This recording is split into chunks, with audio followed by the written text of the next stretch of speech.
Bom dia, irmãos. Graça e paz do nosso Senhor Jesus Cristo.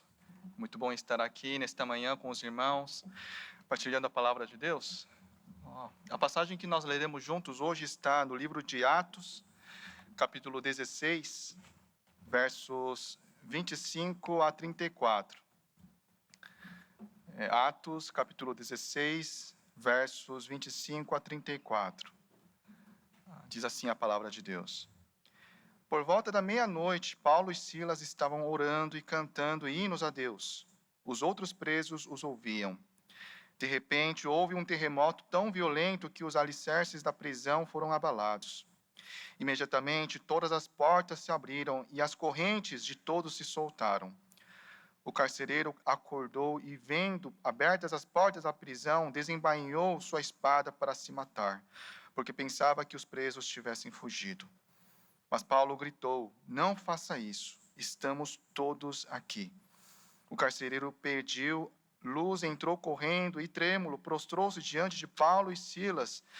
Então levou-os para fora e perguntou: senhores, que devo fazer para ser salvo? Eles responderam: creia no Senhor Jesus e serão salvos você e os de sua casa. E pregaram a palavra de Deus a ele e a todos de sua casa. Naquela mesma hora da noite, o carcereiro lavou as feridas deles. Em seguida, ele e todos os seus foram batizados. Então os levou para sua casa, serviu-lhes uma refeição com todos os de sua casa. Alegrou-se muito por haver crido em Deus. Amém. Queridos, o título da pregação de hoje coloquei como aflição é oportunidade. Aflição oportunidade. Eu não sei se os irmãos concordam com isso, porque ninguém gosta de sofrer. Tem um nome que se dá para pessoas que gostam de sofrer, é masoquista. Acho que os irmãos não são masoquistas. Pelo menos é o que aparentam. Não são, né? Ou são, né? Queridos, aflição é um negócio que sempre está ao nosso lado. A aflição é algo que nós queremos afastar, mas é um vizinho chato que sempre nos visita nos momentos menos afortunados. Agora, nós como cristãos, como devemos lidar com a aflição? Qual é a forma bíblica? O que a Bíblia nos ensina sobre lidar com aflições? O livro de Atos registra vários conflitos que houve ao longo do crescimento da igreja e expansão do evangelho. Conflitos internos e externos que foram moldando a igreja. Encurtando a história, cada conflito fortalecia a igreja e dava mais vigor e mais coragem para a igreja apregoar a palavra de Deus. Então, os conflitos foram usados por Deus de forma soberana para fortalecer a igreja, seu povo.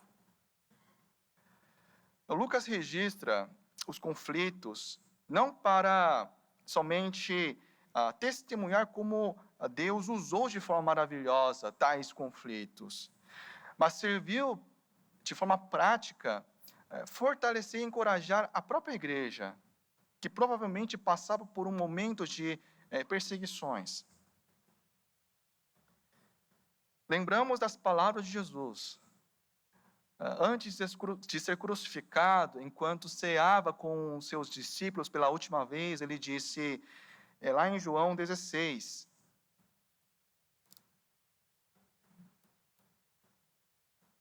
me ajuda? Acho que não está dando. Aqui foi? Muito obrigado. Ele diz, no mundo vocês passam por aflições, mas tenham coragem, eu venci o mundo. O interessante é que o verbo passam aflições está no presente do indicativo. Não é que a igreja passou por aflição e não passa mais. Não é que a igreja um dia pode passar por aflição. O que Jesus está dizendo? O povo de Deus, do início ao fim, vai passar por aflição. Essa é a realidade. Só que Jesus não fala isso para encorajar no sentido assim, como um pai encoraja o filho, né? Menino, mundo é difícil, engole. Agora para de chorar e vamos trabalhar. Não é isso que Jesus está fazendo. Jesus diz: tenham coragem. Em outras palavras, não temam. Eu sei que tem aflições na sua vida. E vai ter. Porque vocês são luz e vivem num mundo que jaz em trevas. Trevas odeiam a luz. Então vocês vão ter aflições. Mas tenham coragem. Porque eu, Cristo Jesus, já venci o mundo. Então é assim que nós começamos a lidar com a aflição. Com a verdade, promessa de que Jesus já venceu todas as aflições na cruz do Calvário. Agora, incentivados por essa promessa, Paulo e Silas se encontram na pior cela da prisão na cidade de Filipos. Estão entoando cânticos e orando a Deus. Como é que chegaram nesse nível de maturidade? O que aconteceu no meio do tempo para Paulo e Silas poderem aproveitar essa aflição como oportunidade e entoarem cântico a Deus e orarem a Deus, falando da sua grandeza? É isso que nós veremos hoje, se Deus assim nos permitir. Que Deus nos ajude. O contexto da passagem que nós lemos hoje, queridos, que é o capítulo 16 de Atos, começa um pouco antes, a partir do capítulo 15. Houve a chegada da heresia dos judaizantes na igreja de Antioquia. Então, Paulo e Barnabé são enviados para a igreja de Jerusalém para lidarem com isso. Como é que a gente resolve com essa heresia? Conseguem, de fato, erradicar da igreja de Antioquia essa heresia, trazendo a carta oficial dos apóstolos, dizendo que os gentios não precisam se circuncidar, porque os judaizantes diziam que os gentios só podiam ser salvos se circuncidassem e se submetessem à lei de Moisés. Mas os apóstolos chegaram na conclusão, por meio daquilo que Jesus Cristo ensinou, os gentios já são povo de Deus. Não precisam fazer nada a mais para se tornarem tal povo de Deus. Então, com essa carta, parecia que tudo estava indo bem, a igreja fortalecendo, aprendendo mais sobre ser como Cristo. Só que chega outro conflito que acabou separando Paulo e Silas. Paulo e Barnabé, desculpem. Barnabé queria levar seu sobrinho na segunda jornada que estava organizando juntamente com Paulo, mas Paulo disse: o seu sobrinho Marcos é um sem vergonha, não quero levar. Mexeu com família, mexeu comigo, né? Aí separam-se e Paulo chama um tal de Silas, que é um judeu romano, e juntos vão para a Ásia Menor, onde igrejas foram plantadas pela primeira vez, na primeira viagem missionária de Paulo e Silas. Só que as coisas não estavam indo bem. Tentaram chegar mais nas regiões mais profundas da Ásia Menor, mas houve impedimentos, e não eram impedimentos humanos. O próprio Espírito de Cristo, diz a palavra, impediu Paulo e Silas de prosseguirem a viagem. Então, Paulo, sendo homem de Deus, em Troade, ele ora à noite. Oh Deus, o que está acontecendo? Por que o Senhor está me impedindo? E então ele teve uma visão. E nessa visão, um homem da Macedônia estava em pé. Estar em pé mostra a urgência do homem. Ele rogava: passe a Macedônia e ajude-nos.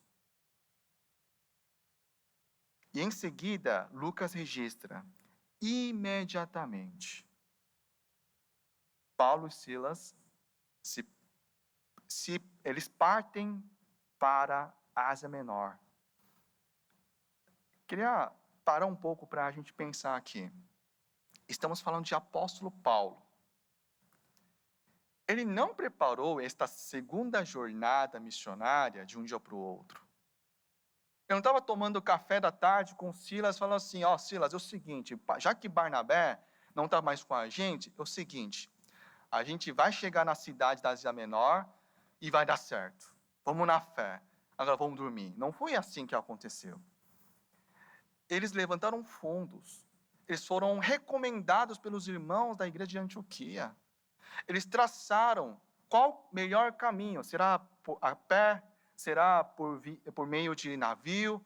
Então, eles tentaram pensar na melhor forma de chegar nas cidades de forma estratégica. Quanto tempo Paulo demorou para chegar nesse plano? Nós não sabemos, mas com certeza não foi rápido. Foi algo deliberado, planejado, com muito vigor.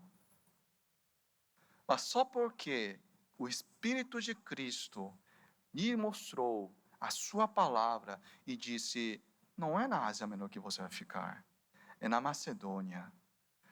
O que é admirável de Paulo é que ele rasga todo o seu planejamento e parte imediatamente para a Macedônia. Só porque Jesus disse. Queridos, nas aflições, revela-se nosso verdadeiro Senhor. Quando nós temos Cristo como verdadeiro Senhor, e as aflições começam a apagar a tinta do nosso papel de planejamento, de sonhos, de propósitos, de objetivos que nós temos para a nossa família, para nossos filhos, ao invés de ficarmos desesperados com isso, usamos como oportunidade. Opa, eu não sou Senhor da minha vida. Jesus Cristo é o Senhor da minha vida. Ele me manda ir sair daqui. O que eu estou fazendo aqui ainda? Então, imediatamente, ele parte para a Macedônia. Só para os irmãos terem ideia, se olharem no mapa hoje, a Ásia Menor é a Turquia de hoje. Então, Turquia fica na parte da Ásia e Macedônia fica na parte da Europa. São continentes diferentes, de sentidos totalmente opostos. Mas Paulo, agora ele ganhou mais companheiros, além de Silas, Timóteo e Lucas, 4 homens, partem imediatamente para Macedônia. Princípios bíblicos, queridos, nos dão norte nos momentos de aflição.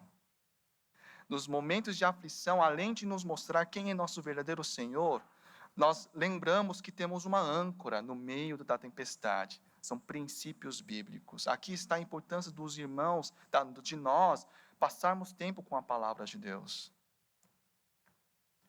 Paulo e seus 3 companheiros chegaram na Macedônia. E a primeira cidade que visitam é uma cidade chamada Filipos. Lucas, ele faz questão de escrever assim sobre a cidade. Filipos era a colônia romana e a principal cidade daquele distrito. Bastava falar, é colônia romana, mas ele diz, é a principal cidade daquele distrito. Isso mostra um pouco como era a atmosfera política, religiosa e social da cidade de Filipos. Filipos respirava Roma. Filipos tinha um desejo, inexplicável no seu interior. Eu quero ser o melhor romano que já existiu nessa face da terra. Já que era colônia romana, todos que nascem em Filipos é cidadão romano. E a igreja primitiva vivia num período do Império Romano que é chamado de Pax Romana, paz romana. Só que essa paz romana não era garantida pela diplomacia, era garantida na base da espada das legiões romanas, vestidas de vermelho, cingindo todos os tipos de armamentos e esmagando crânios e ossos por onde passassem.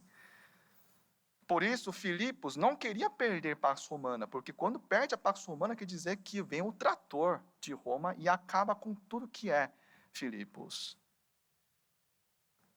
Havia uma agenda que tinha que ser seguido à risca.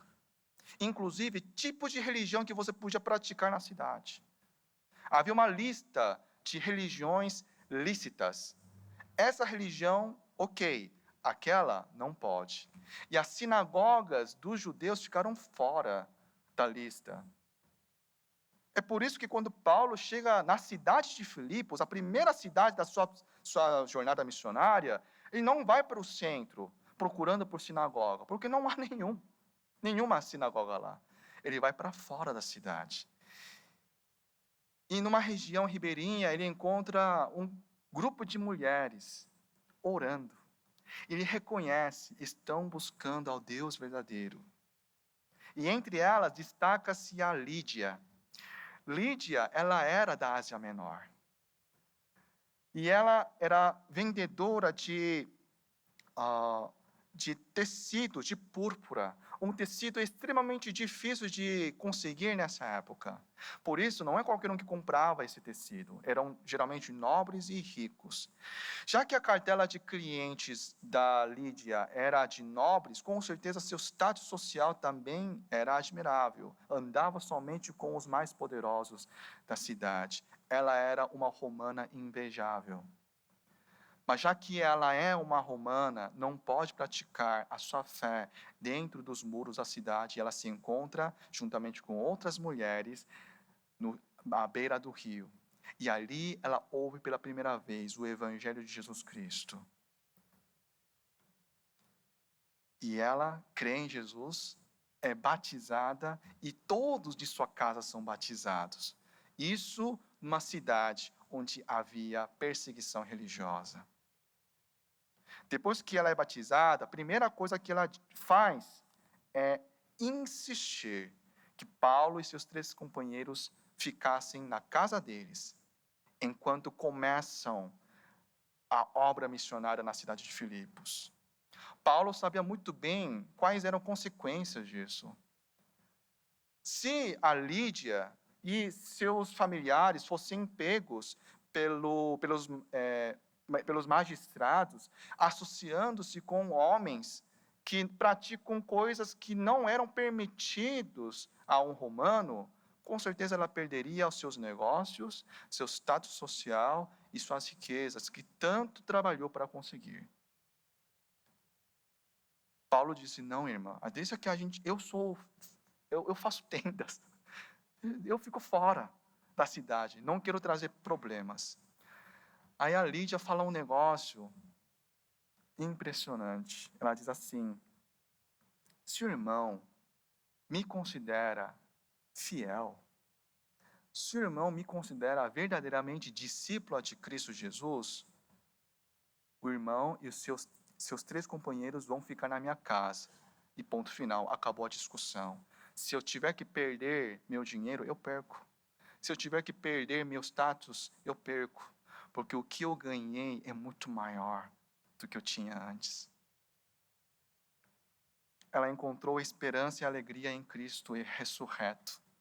Ela encontrou propósito de vida em Cristo Jesus.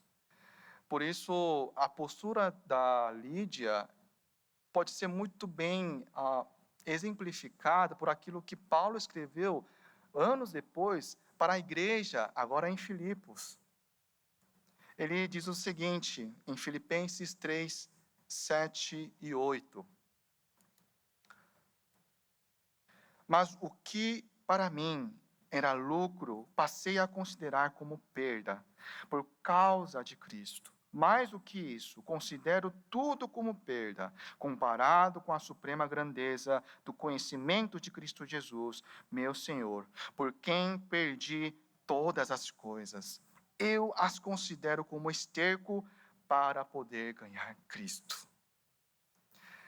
Como Lídia disse, como Paulo declara por meio de sua carta, cristãos são aqueles que fazem mais espaço na sua vida para terem mais Cristo. É a riqueza que está me impedindo? É o poder que está me impedindo? É o meu desejo sexual que está me impedindo? O que está me impedindo? Então, se esvazia para que mais Cristo seja encontrado na sua vida. Porque Cristo é o seu valor supremo. Isso é ser cristão. Ser cristão não é frequentar a igreja. Ser cristão não é ter seu nome no hall de membros da igreja. Ser cristão é ser discípulo de Cristo e segui-lo, não importa qual seja o preço. Lídia era discípula de Cristo verdadeiramente.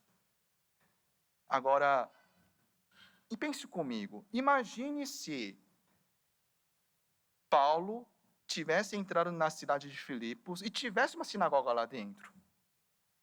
Lídia, que é uma romana e mulher, nunca estaria lá dentro. Paulo não teria encontrado Lídia. Inclusive, por causa de pessoas como Lídia, em várias cartas, Paulo ele se refere à igreja de Filipos como a igreja que mais ajudou na sua missão financeiramente. Ainda bem que houve perseguição religiosa na cidade de Filipos, porque Paulo encontrou a Lídia fora da cidade. E agora, Lídia, que ama Jesus acima de tudo, criou uma base missionária na sua casa. Pode começar de fato a obra missionária. Não é impressionante isso? Isso não deixa a gente assim, com o ânimo lá em cima, agora vai, o negócio vai destruir, vai rasgar Filipos, né? E próxima parte que a gente imagina ler é o seguinte: Paulo chegava no aerópago, nas praças, nas ágoras aí da cidade de Roma, anunciava o evangelho e as pessoas levantavam as mãos, eu creio em Jesus, milhares sendo batizados, monte de nomes sendo escritos aí no hall de membros de Filipos, da igreja de Filipos. Mas o que vem em seguida é mais uma aflição. Paulo e Silas vão para o lugar de oração fora da cidade novamente, se prepararem para a obra missionária. E uma menina segue eles, dizendo: eles são missionários, são homens de Deus, eles proclamam sobre o evangelho de Jesus Cristo. Oh, que bonitinha. Que bonitinha nada, ela estava possuída pelo espírito imundo. O espírito imundo estava atrapalhando a obra de Paulo e Silas. E Paulo, quando soube que os donos dessa pobre menina, que tinha em torno de 13, 15 anos, era usada de forma bárbara, como instrumento de lucro de seus senhores, porque ela conseguia adivinhar o futuro das pessoas. Esse ato deplorável deixou Paulo indignado. Então ele diz: em nome de Jesus Cristo, a quem eu sirvo, saia imediatamente. Então o espírito sai e a menina fica livre. Mas os romanos, que não compartilhavam do mesmo sentimento de Paulo e Lídia em relação a Jesus, eles ficaram indignados com isso. Como assim você expulsou o espírito que estava dentro dessa menina? Manda voltar. Não tem como. E o meu lucro? E o meu dinheiro? Por causa dela que eu estou ganhando dinheiro, por causa dela que eu estou ganhando status, por causa dela que estou me tornando um bom cidadão romano. Então os senhores da menina ficaram com raiva, arrastaram Paulo e Silas para os magistrados da cidade e disseram o seguinte: esses homens propagam costumes a nós romanos, não é permitido aceitar nem praticar. Eles não são romanos e ainda querem tirar de nós a nossa romanice, vamos dizer. Vamos acabar com a vida deles. Os magistrados se levantaram. Que é isso? Vamos acabar com eles mesmos. Então, tirou a roupa deles, açoitou severamente e jogaram na pior cela da prisão, a cela interna. A cela interna era a última cela da prisão, onde não havia janela, não havia circulação de ar, por isso muita umidade, sempre com doenças, e os prisioneiros mais sofriam. Os piores prisioneiros eram enviados para a cela interna. Mas o que nos chama a atenção é que Paulo e Silas se calaram. Porque todo cidadão romano tem o direito de se defender no tribunal. Nenhum romano pode ser castigado sem julgamento. E estavam sendo julgados, estavam sendo castigados sem julgamento. Paulo podia levantar a sua mão com sua oratória maravilhosa e falar: queridos, eu sou romano. Esse cara do meu lado, Silas, também romano. E não qualquer romano, por direito de nascimento, que é maior nível de cidadania romana. Mas eles se calam. Por que eles fazem isso? É por causa daquilo que os senhores da escrava disseram. Eles praticam o que é estranho a um romano. Se Paulo e Silas usassem a cidadania romana para se livrarem dessa situação, dessa aflição, o que eles estariam declarando para os romanos ali? É verdade. O que nós praticamos é baboseira. O que nós pregamos é mentira. O que Roma crê, o que Roma persegue é que é o correto.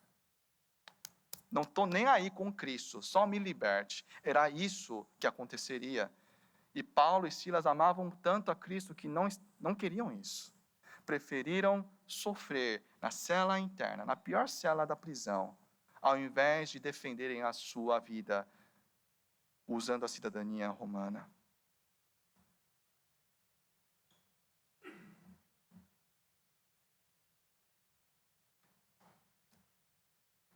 No cárcere interior, onde não havia luz, era difícil de respirar, cheiro horrível que enchia seus pulmões, e seus pés amarrados ao tronco fincado ao chão, que não permitia os dois deitarem nem sentarem numa posição agradável.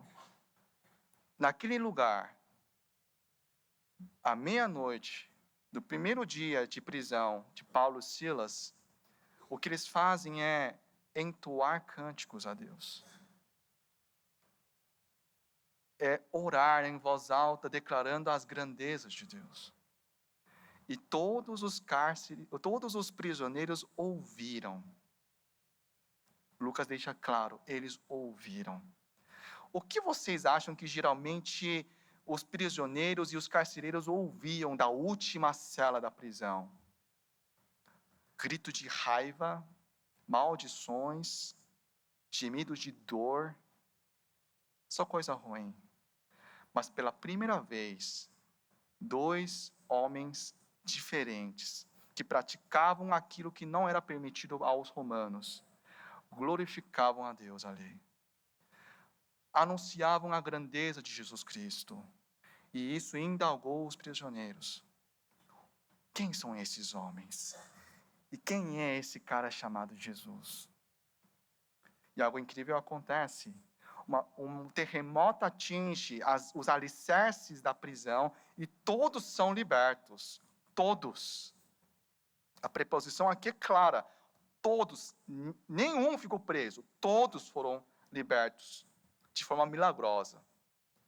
Se eu fosse um cara preso juntamente com Paulo, eu ia falar, aí sim, eu vou sair daqui agora, é agora, né? Vamos embora, né? Mas todos permaneceram quietos.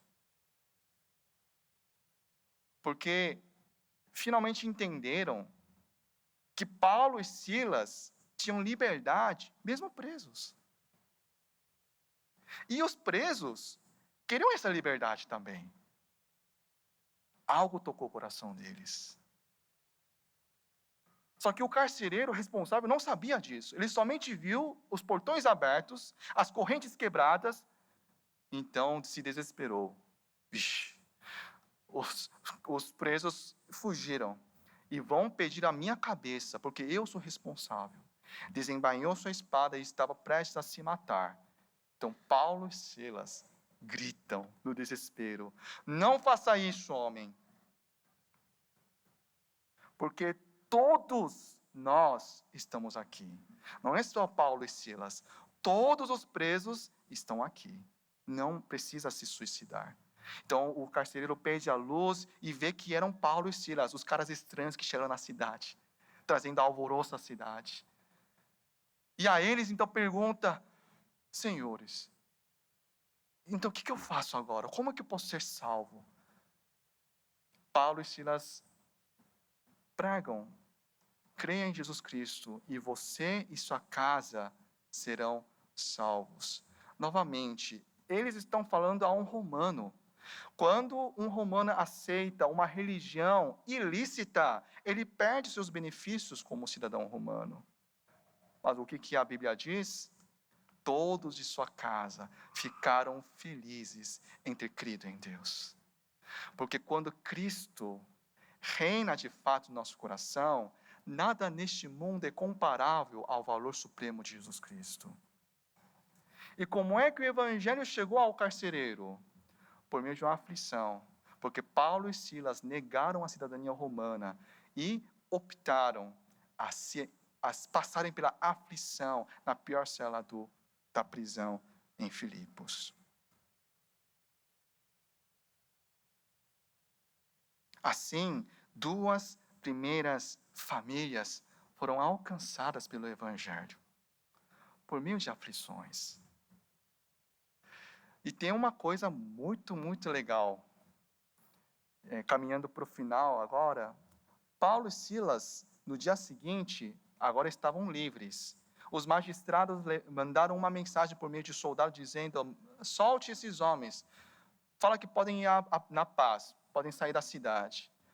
Então Paulo e Silas devolvem uma mensagem com beijinho e abraços.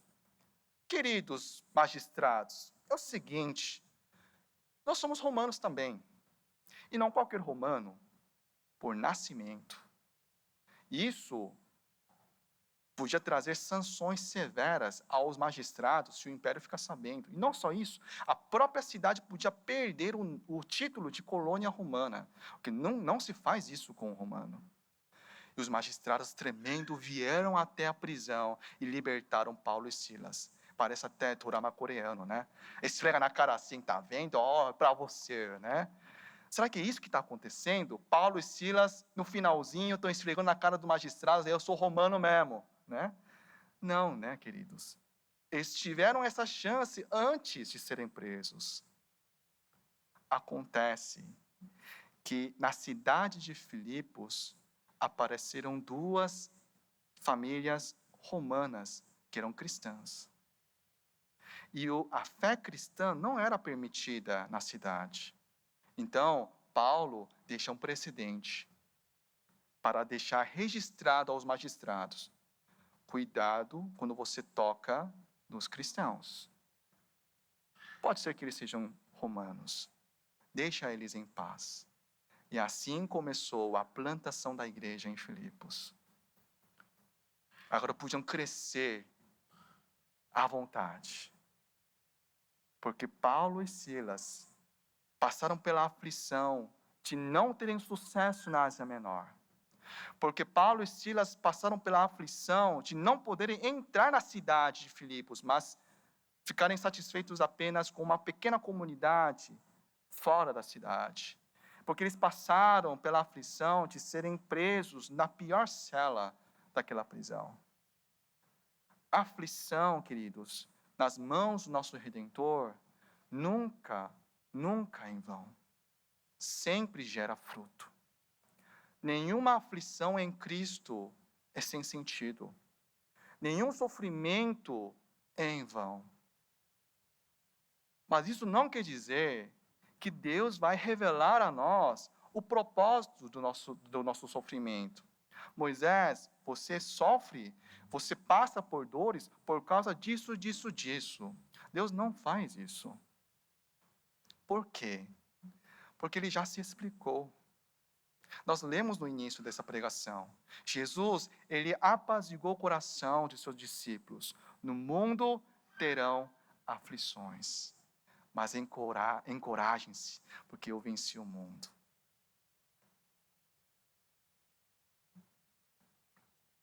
Que aflição os irmãos estão passando nesses dias?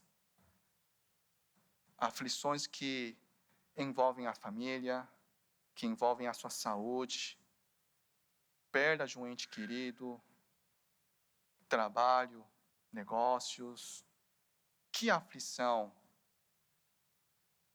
está na sua vida no momento? saiba que em Cristo nenhuma aflição é perdida. Jesus Cristo pode usar a aflição para a nossa santificação, nos ajudando a enxergar o verdadeiro Senhor, que é Jesus. E tendo Jesus como nosso maior tesouro, queridos, ninguém segura vocês.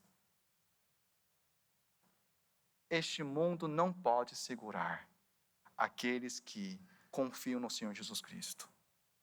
Não há aflição que possa derrubar um cristão que tem a sua confiança em Cristo Jesus. Porque nada neste mundo o abala. Só a rocha é Jesus Cristo. A aflição é a oportunidade. Se é oportunidade, não vamos nos desgastar perguntando: por que, Deus? Por que estou sofrendo? Por que justo eu?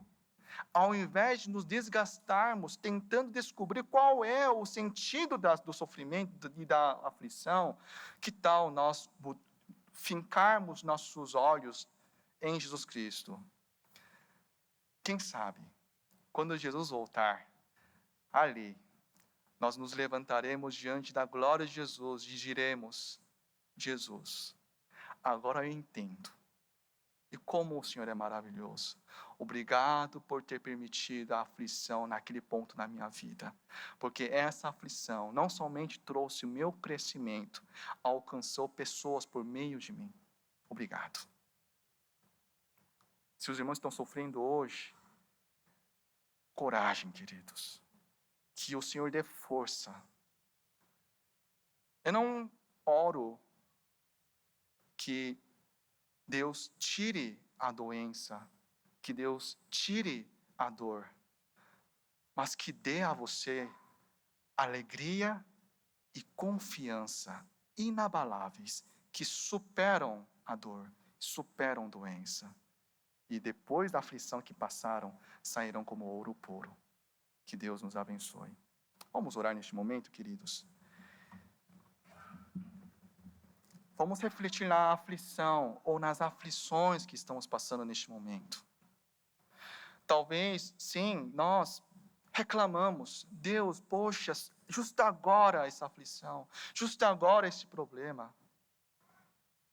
Mas que tal nós mudarmos a nossa mentalidade?